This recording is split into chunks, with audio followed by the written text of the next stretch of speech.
Hürmetli ictimai tarmak kuzatuvchilari, bu tarafimiz bozorni oldi.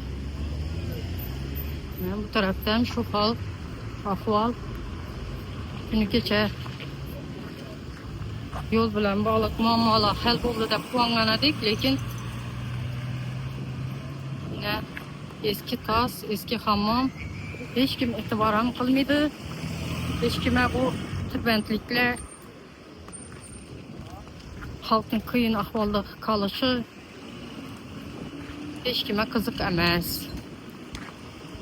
Uch kelgan joyda qo'yib ketib turibdilar. Bizani tumanda köy xodimlari to'laqonli ishlamaydi. İchki ishlari prokuraturaga, tuman hokimligine bir necha bor murojaat qilganmiz. Bu yüzden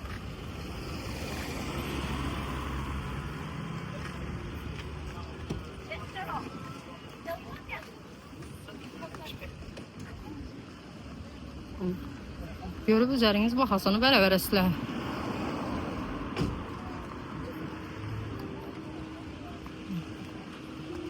Şu mümkün mü?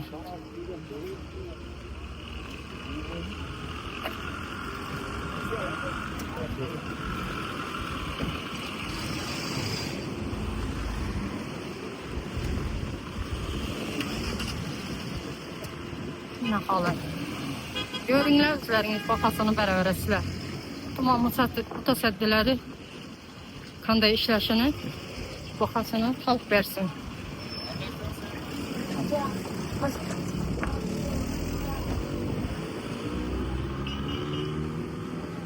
Nima sebepten tumanda yo'nalishli, yo'nalishsiz taksilar uchun avtoturargoh yo'q?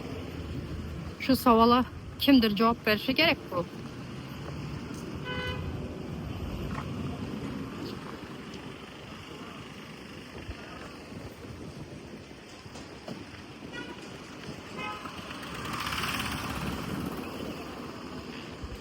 Mutasaddilerden izoh kutib qolamiz. İmkoniyat derecesinde şu Qo'shko'pir tuman merkezi ko'chani etrafını yaxshilashda amaliy yordam qilamiz. Ne? Görünler.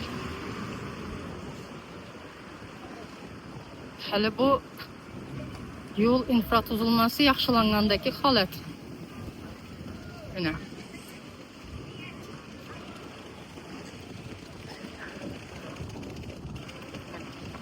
Taksilar ko'chani ichki qismigacha borgan.